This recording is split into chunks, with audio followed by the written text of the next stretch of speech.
Hello everyone, myself Manju Sinku, Assistant Professor in the Department of Botany, SS Memorial College, Kanke Road, Ranchi.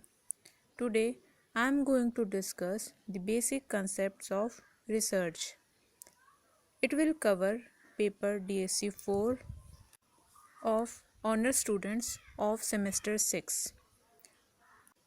The portions which I will cover in this discussion are: first, definition of research; second, objectives of research; third, types of research; and fourth, significance of research. First, meaning of research. Research, in simple terms, refers to search for knowledge. It is a scientific and systematic search for information on a particular topic or issue. It is also known as the art of scientific investigation. Several scientists have defined research in different ways. The Advanced Learner's Dictionary of Current English defines research as a careful investigation or inquiry, especially through search for new facts in any branch of knowledge. Another scientist, Redman and Mori, according to them, in 1923, research is a systematized effort to gain new knowledge.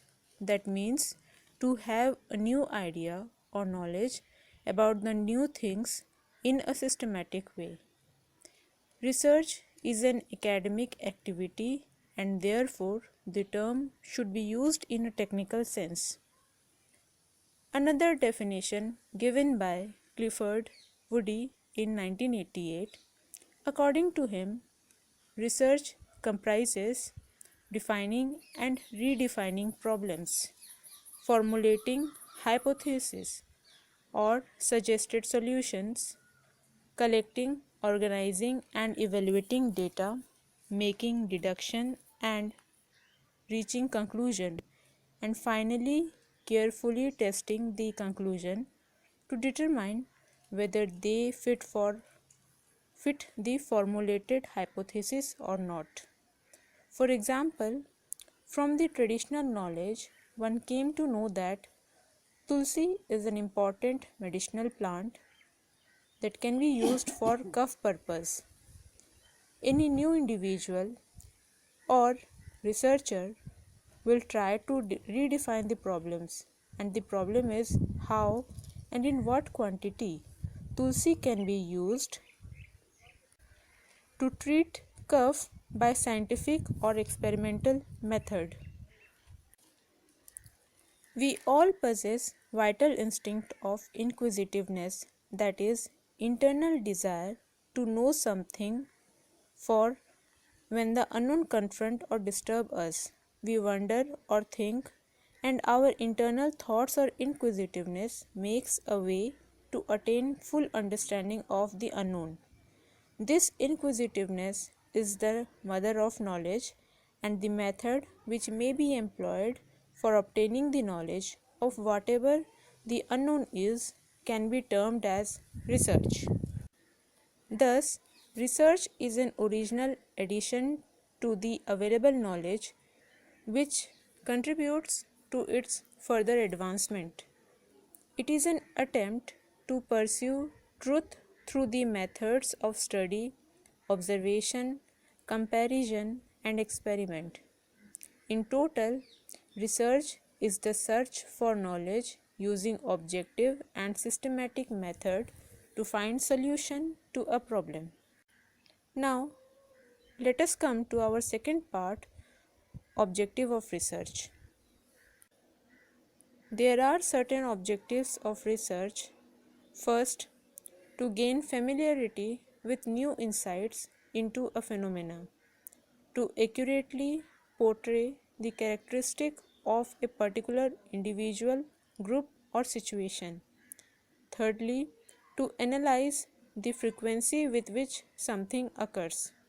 Fourth, to examine the hypothesis of a causal relationship between the two variables. These objectives can well be understood by taking a simple example like outbreak of corona, which is a significant headline in news nowadays. As a life science student, we know what are the characteristic feature of virus is, and one will try to know what are the characters coronavirus possess and how they are interacting with human lung cells, thus causing respiratory disease. That means we need to be familiar with character of virus, how they are multiplying or their multiplying ability, how they are interacting with human system, or we can say human viral interaction, etc. All these questions lead to research or search of knowledge about the unknown thing, and one will try to tackle these problems by taking some prevention or by making medication. Now, let us come to our third part, that is types of research. There are different types of research. First, descriptive versus analytical research. Descriptive research consists of surveys and fact-finding inquiries of different types.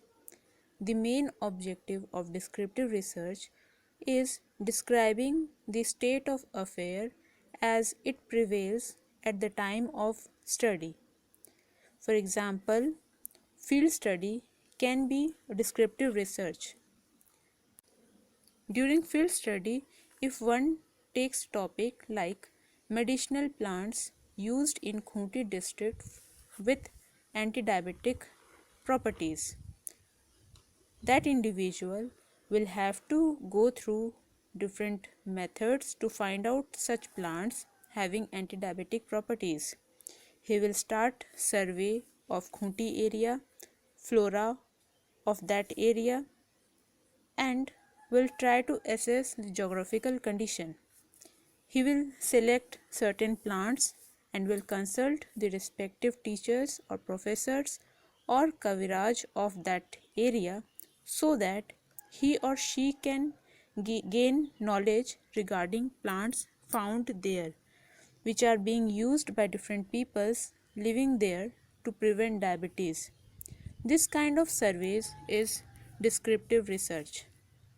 Here, there is no limit of variables used. The method of research adopted in conducting descriptive research are survey method of all kinds, including correlational and comparative method. On the other hand, analytical researcher has to use the already available facts or information and analyze them to make a critical evaluation of the subject. For example, from the survey, we came to know that curry leaf, that is Murraya koengi, is an anti-diabetic plant. Now, we need to find information or study literature to know how Murraya act as anti-diabetic plant. What chemicals present in it makes it an anti-diabetic plant can be an analytical research. The second type is applied versus fundamental. Applied means to put an effort towards certain problem faced by society or any sector. An applied research can be therefore defined as an attempt to find a solution to an immediate problem encountered by an industry, a business organization, or the society. Researchers engaged in such researches aim at drawing certain conclusion towards social or business problem. Such researches uses scientific theories and techniques to encounter any problem. On the other hand, Fundamental research is a pure or basic research, or we can say research relating to natural phenomena. For example, we can say the advancement of computer is due to pure mathematics. Such type of research can be fundamental research. Another example, like unless we don't know about the plant cell structure, then how we will understand photosynthesis or respiration. So, search for how plant photosynthesize can be a fundamental research. The third type is quantitative versus qualitative research. Quantitative means such type of research which can be expressed in terms of quantity. It involves measurement of quantity or amount. For quantitative analysis, biostatistics are used such as correlation, regression, mean, median, mode, etc.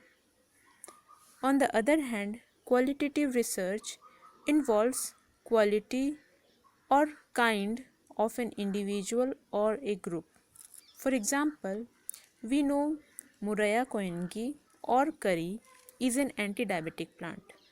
This property of treating diabetes is the quality of curry plant, and therefore researcher will try to search for new properties that exist in that plant. And if researcher find that 10 microgram, for example, if taken daily, can cure many diseases, which is either experimentally proved, can be termed as quantitative research. The fourth type, that is conceptual versus empirical research. Conceptual research focuses on the concept or theory that explains or describes the phenomena being studied, like what causes disease, what are the building blocks of matter. The conceptual researcher tries to solve the problem by thinking about them. He does no experiments, may make use of observations by others. Generally, philosophers and thinkers use it for developing new concepts or for reinterpreting the existing one. On the other hand, empirical research is data based, which often comes up with conclusion that can be verified through experiments. So, we can say that when a research is dependent on his or her observation or experience, regardless of any theory, is termed empirical research. It is also known as experimental type of research, in which he or she collects the fact and their source and actively takes step to gather some desired information. This type of research is solely over researcher's control, that how much number of variables he or she uses for study. Therefore, the result obtained by using experimental or empirical studies are considered to be most powerful evidence for a given hypothesis. There are other types of research, like one time or longitudinal time series research. Here, time factor is noticed for doing research.